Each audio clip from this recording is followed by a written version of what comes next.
This is Tank's Vlog, brought to you by Allow Me to Be Frank, the weekly podcast you can hear on SoundCloud and iTunes. We had another terrific show this week, previewing the baseball playoffs, the awards races, and the first quarter of the NFL season.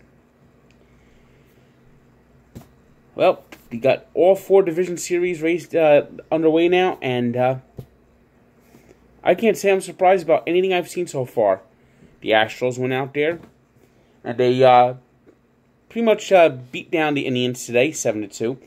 That's sort of like saying, hey, don't forget about us. We won this thing last year. We still think we're the best team. They got a great start from Justin Verlander, and they basically just outpowered the Indians in every way possible. Now, the one everyone's interested in is the Yankees and Red Sox. And what you had was a good start by Chris Sale, a big fly by J.D. Martinez, and the Yankees not able to get the big hit. They were down 5-0, but they did almost come back, make it 5-4. As close as you expect. I think that series is going 5 games. I think the Yankees are going to win Game 2, and it's going to be one of these series where it's just going to go back and forth. It's going to be a battle to the death.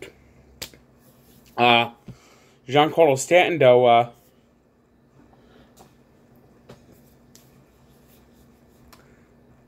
was waiting for a bus. Just standing here with the bat on my shoulder, watching the pitches go by. Just standing at the plate with the bat on my shoulder, watching all the pitches go by. Strike 3. Oops. Yeah, not a good game by Giancarlo Stanton. Not at all. Whew. Aaron Judge, though, got a big home run. So, Yankees got to see if they could respond and take the series a split into the Bronx. Something that the Braves failed to do is they got absolutely shut down by Clayton Kershaw. This might have been Clayton Kershaw's best career postseason start. 8 innings, 2 hits, absolutely dominant. Didn't even strike that many players out. He just toyed with the Braves. And the Rockies bats remained silent as the Brewers won 4-0. Chris Iannetti made the loudest noise when he snapped his bat over his leg after striking out on a 74-mile-per-hour slider. So, the Brewers won both games at Miller Park. The Dodgers won both games at Dodger Stadium. So, there'll be a day off, and then on Sunday, the Rockies and Braves will face must-wins, or it's sayonara.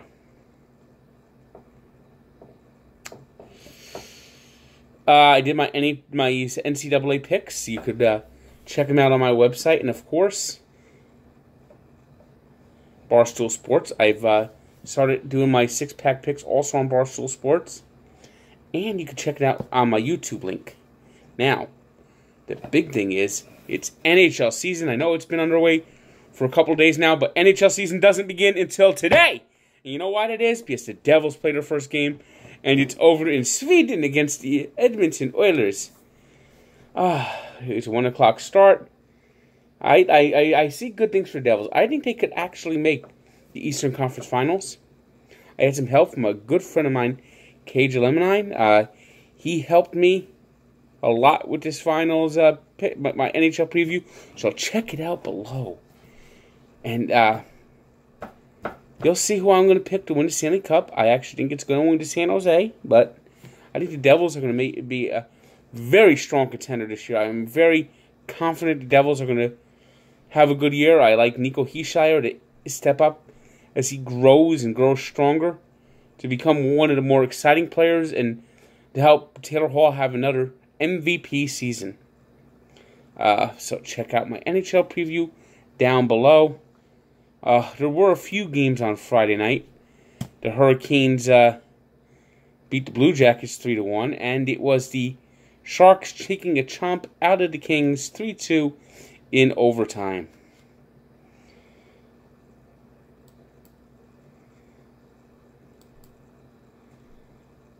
Today's 3 stars are Clayton Kershaw of the Dodgers, J.D. Martinez of the Red Sox, and Curtis McElhinney of the Hurricanes, who had 31 saves with 1 goal allowed against the Blue Jackets.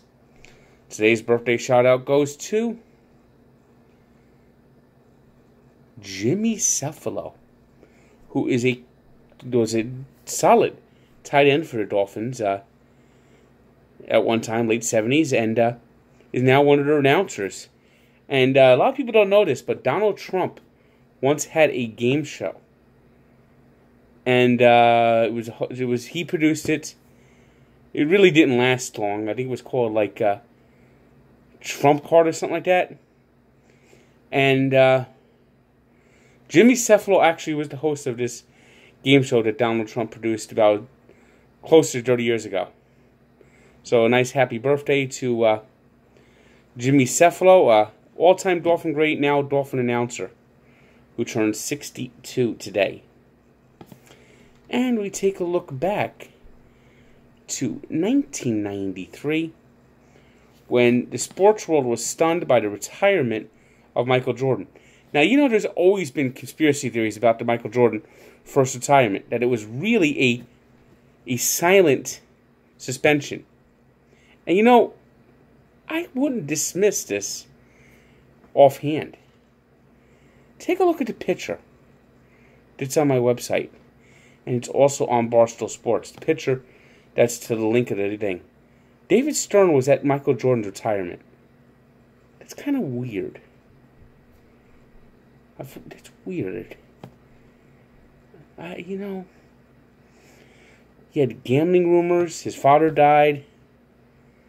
I've always had my suspicion about that first retirement for Michael Jordan, that it was a double secret suspension for his gambling activity and his, like, he also was, like, involved with, like, a money laundering scheme.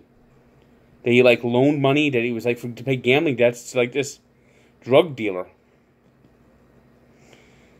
So, check out the full story at Barstool Sports and its Sports Encyclopedia, where sports history lives.